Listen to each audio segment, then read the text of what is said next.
Hello everyone, this is Satya Zanup and today I'm going to explain a poem entitled Stopping by Woods on a Snowy Evening by Robert Frost. इस poem को explain करने जा रही हूँ गुड़िया गुप्ता जी के कहने पर। अगर आपको भी कोई चैप्टर एक्सप्लेनेशन, पोम एक्सप्लेनेशन या इंग्लिश लैंग्वेज का कोई भी टॉपिक अनक्लियर है तो कमेंट बॉक्स में लिख के जरूर बताइए। I will definitely make the video. Now without wasting time let's start stopping by woods on a snowy evening.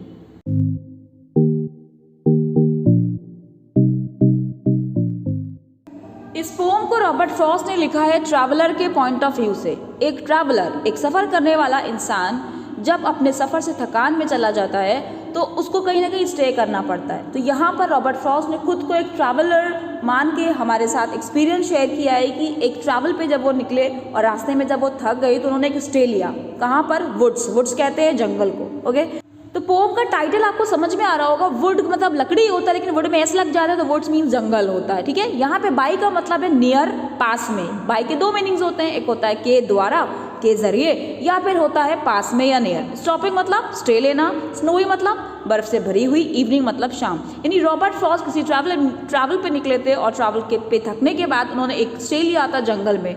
तो वहाँ पे उन्होंने कैसा फील किया, उनका क्या एक्सपीरियंस रहा, वो हमारे साथ शेयर किया है। पोम के टाइटल से ऐसा लग रहा है कि मानो रॉबर्ट फ्रॉस्ट ने केवल वहाँ पे रुककर, उस जंगल में रुककर जो वहाँ की ब्यूटी है, वहाँ का जो नेचर है, उसको अप्रिशिएट किया होगा लाइक अदर पोइट्स। लेकिन ऐसा नहीं है। रॉबर्ट फ्रॉस्ट इस जंगल में स्टे के जरिए हमें एक मैसेज तक पहुँचाना चाहते हैं।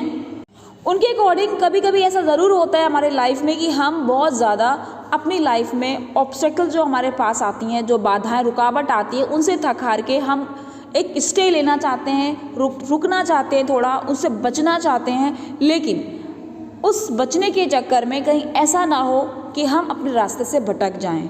यही रॉबर्ट फ्रॉस्ट ने हमसे शेयर किया है कि जब वो जंगल में रुकने गए तो वहाँ की ब्यूटी ने उनको बहुत अट्रैक्ट किया और वो पूरी तरीके से तैयार भी थे रुकने के लिए वहाँ पर। लेकिन थोड़ी देर बाद उनको रियलाइज़ हुआ कि नहीं, मैं यहाँ नहीं रुकूंगा क्योंकि मुझको अभी बहुत सारी जिम्मेदारियाँ अभी निभानी है।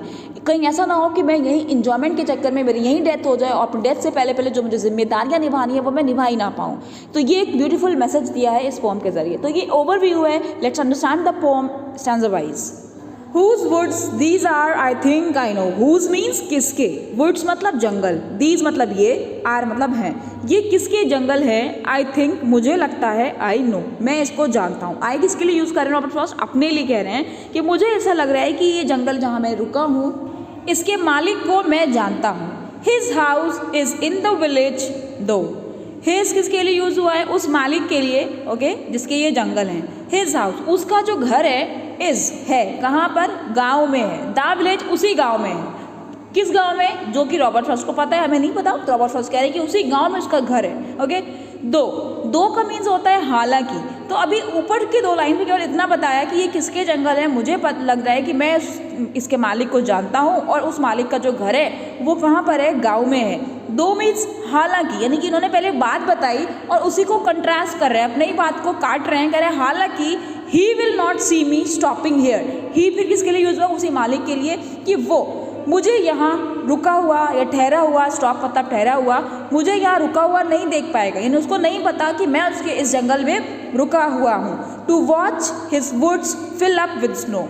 ओके, और टू वॉच यानी मैं यहाँ क्यों रुका हुआ हूँ? टू वॉच हिज वुड्स यानी कि उसके जंगल को देखने के लिए, उसके जंगल की खूबसूरती देखने के लिए मैं रुका हुआ हूँ यहाँ पर।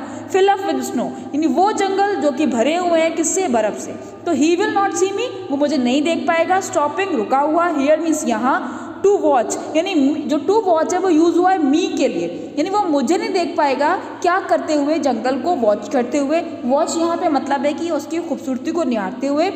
वो जंगल फिल अप विद स्नो जो कि किससे भरे हैं? बर्फ से भरे हुए हैं। ये तो वर्बल मीनिंग हुआ, वर्ड बाय वर्ड जो मीनिंग आ रहा है वो हुआ। लेकिन यहाँ पे भी एक मैसेज छुपा हुआ है रॉबर्ट फ्रॉस्ट का। वो कहना ये चाह रहे हैं क्योंकि उसको नहीं पता है कि मैं उसके जंगल में रुका हुआ हूँ, इसका मतलब मैं बहुत पूरी तरीके से आज़ाद हूँ उसके इस जंगल को एंजॉय करने के लिए। मेरे ऊपर कोई बाउंडेशन नहीं है, मैं जितना चाहे यहाँ रुक कर क्या कर सकता हूँ? एंजॉय कर सकता हूँ उसके जंगलों को। My little horse must think it queer to stop without a farm house near. First stanza में वुड्स के ओनर के बारे में बताया था, सेकेंड स्टैंजा में वो हॉर्स के बारे में बता रहे हैं। ये हॉर्स कहाँ से आ गया? वो एक्चुअली हॉर्स पे बैठ के ही अपने ट्रैवल पे निकले थे, तो साथ में उनका हॉर्स भी है।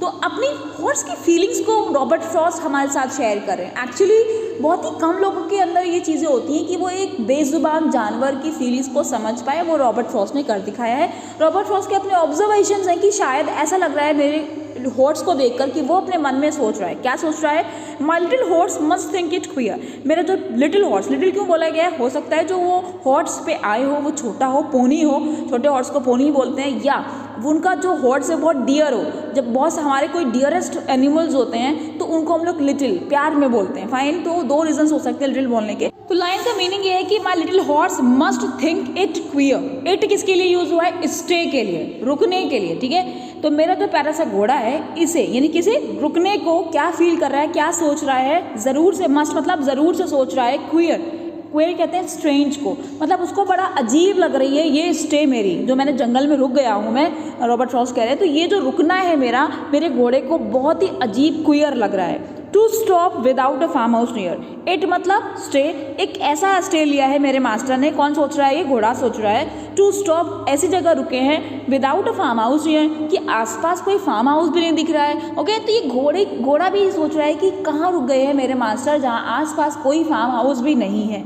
Between the woods and frozen lake, the darkest evening of the year, और जिस प्लेस पे ये रुके, ये जंगलों और जो लेक है, जो झील है, जो कि बर्फ से भरी हुई झील है, इनके बीच में मेरे मालिक ने स्टे लिया है। एंड जब यहाँ स्टे लिया है तो शाम कैसी है, the darkest evening of the year, और रुकने का कोई मकसद भी नहीं समझ में आ रहा है, क्योंकि ये जो शाम को रुके हैं मेरे मालिक की, सबसे कैसी है, डार्केस्ट है, मतलब कि बहुत ज़्यादा अंधेरा है, साल की सबसे ज़्यादा डार्क इवनिंग में उन्होंने स्टे लिया है। तो कुल मिला के हॉर्स के रीजंस बताए जा रहे हैं कि वो सोच रहे हैं कि क्या मकसद हो सकता है मेरे मालिक के रुकने का, क्योंकि वो ऐसे जगह पे रुके हुए, जंगलों और फ्रोजन लेक के बीच में जो एरिया पड़ रहा है वहां पे उन्होंने स्टे लिया है। कोई फार्म हाउस भी नहीं दिख रहा है, और इवनिंग भी कैसी है, डार्केस्ट, यानी अंधेरा ही अंधेरा है। तो यहाँ पे मेरे मालिक क्यों रुके हैं उसको नहीं समझ में आ रहा है। He gives his harness bells a shake to ask if there is some mistake. harness, इसको harness पढ़ा जाता है, आर साइलेंट होता है।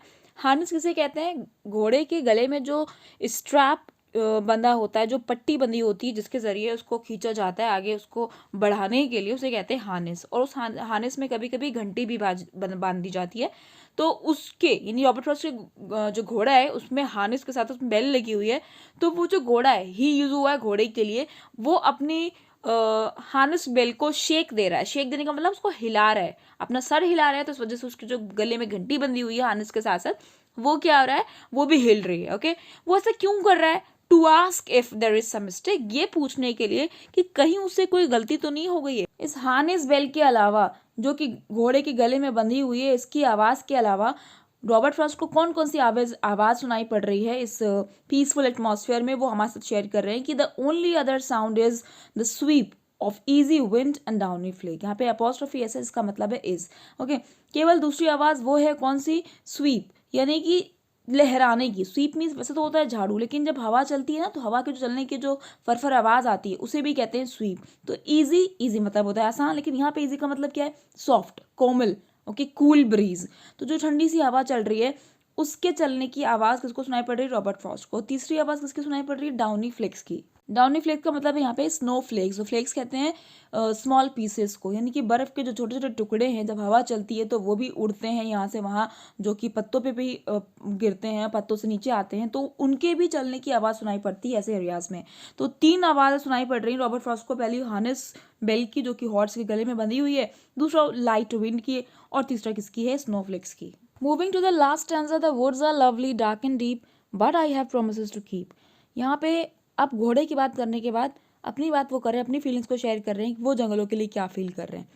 उन्हें लग रहा है कि जंगल बहुत ही लवली हैं, बहुत ही प्यारे हैं, और तीन एडजेक्टिव्स उन्होंने यूज़ करे हैं जंगल को डिफाइन करने के लिए। पहला उन्होंने बोला कि लवली हैं, डार्क हैं, डीप हैं। तीनों ही क्वालिटीज़ ऐसी हैं इस जगह को डिफाइन करने के लिए कि हर इंसान चाहेगा कि जब वो बहुत ज़्यादा थका हुआ है तो यहाँ पे वो स्टे करना ज़रूर चाहेगा। तो इन तीन क्वालिटीज़ के ज़रिए वो इस सीन को, जो वहाँ का सीन है वुड्स का, जंगल का, उसको वो ये बता रहे हैं कि बहुत ही इंजॉय करने लायक है। वाकई वो यहाँ की ब्यूटी को क्या करना चाह रहे हैं, चेरिश करना चाह रहे हैं, इंजॉय करना चाह रहे हैं। लेकिन फ़ौरन ही अपनी बात को काट के वो स्विच कर जाते हैं अपनी ही सेंटेंस से और कहते हैं but I have promises to keep. यानी कहना वो चाह रहे हैं कि मुझे लवली डार्क एंड डीप, यानी कि बहुत प्यारे तो लग रहे हैं, लेकिन मुझे कई सारे प्रोमिसेस को निभाना है। प्रोमिसेस मतलब वादे, वादे जो मैंने कर रखे हैं दूसरों से वादे कर रखे का मतलब यहाँ पर कि मेरे ऊपर बहुत सारी जिम्मेदारियाँ हैं। यहाँ पे प्रोमिसेस का मतलब क्या है, लाइबिलिटीज़, ओके, रिस्पॉन्सिबिलिटीज़, यानी कि हर इंसान के ऊपर अपने को ना कोई रिस्पॉन्सिबिलिटीज़ होती है। तो यहाँ पे वो कहना चाह रहे हैं कि क्योंकि मेरे ऊपर जिम्मेदारियाँ हैं, या इस वजह से मैं इस जंगल में काफ़ी टाइम तक, लंबे समय तक नहीं रुक सकता। मैं यहाँ पे एंजॉय तो कर लिया मैंने, लेकिन मैं लंबे समय तक नहीं रुक पाऊंगा। And miles to go before I sleep. अब आगे यहाँ पे जो स्लीप उन्होंने लिखा है, स्लीप मतलब होता है सोना, लेकिन यहाँ पे स्लीप का मतलब है डेथ से, ठीक है, यानी कि बिफोर आई स्लीप, इससे पहले कि मैं मर जाऊँ, I have to go miles, मतलब मुझे बहुत दूर तक चलना है। माइल्स टू गो मतलब बहुत लंबा सफ़र तय करना है। अगर मैं अपने इस सफ़र से, जिससे मैं भी थक के हार के आ रहा हूँ, मैंने आज स्टे लिया है, अगर मैं थक के यहीं रह गया और इसी की ब्यूटी में लग गया, तो आगे का सफ़र कैसे होगा, क्योंकि मुझे मरने से पहले बहुत सारा सफ़र तय करना है। माइल्स टू गो, बहुत लंबा चलना है, ओके। ये मतलब है रॉबर्ट फ्रॉस्ट का वर्बल मीनिंग, जो लाइन्स मीनिंग दे रही हैं, लेकिन इसका हिडन जो मीनिंग है, जो छुपा हुआ मीनिंग है, वो और भी कुछ निकलता है। लास्ट के 2 लाइन जो कि रिपीट हुई हैं, ये हर रीडर को अपनी रियल लाइफ से कनेक्ट करा देती है। देखिए, हमारे रियल लाइफ में भी ऐसे ही होता है कि हम कई सारे मोमेंट्स को एंजॉय करना चाहते हैं और लगता है कि ये मोमेंट्स कभी ख़त्म ही ना होए, हमेशा एंजॉय करते रहे, लेकिन ऐसा पॉसिबल नहीं होता। हमारे पास और भी जिम्मेदारियां हैं, हमें और भी काम है। ड्यू टू अवर रिस्पॉन्सिबिलिटीज़ हमें मूव ऑन करना पड़ता है, आगे बढ़ना पड़ता है। अलग अलग क्रिटिक्स ने अलग अलग व्यूज़ दिए हैं इन इस लास्ट स्टैंजा पे। तो कुछ लोगों का मानना ये है कि यहाँ पे जो जंगलों की बात हो रही है, और इवन इस पोम में जो जंगलों की बात हो रही है, वो कुछ नहीं बल्कि हमारे लाइफ में जो आने वाले डिस्ट्रैक्शंस होते हैं, ऑब्स्टिकल्स, बाधाएं, रुकावटें होती हैं, उसकी बात हो रही है। जिस तरीके से हमारे लाइफ में बाधाएं आने पर हम क्या करते हैं, थक हार के बैठ जाते हैं, हम आगे नहीं बढ़ना चाहते हैं, तो वैसे ही जंगल है। जंगलों में रॉबर्ट फ्रॉस्ट ने क्या चाहा था, वहाँ रुकना चाहा था, लेकिन उनको अपनी जिम्मेदारियां याद आई। तो हमें एक मैसेज लेना चाहिए यहाँ पे कि अगर हमारे लाइफ में कोई ऑब्स्टिकल्स आ रही हैं, तो हमें उस पर कंसंट्रेट नहीं करना है, बल्कि अपनी ड्यूटीज़ को याद रखना है। Miles to go before we sleep, हमें बहुत आगे निकलना है जिससे पहले कि हम मर जाएं, ओके। तो अपनी ड्यूटीज़ को याद रखना है before we die. So we should not spend our valuable time on distractions of life. Thank you for watching.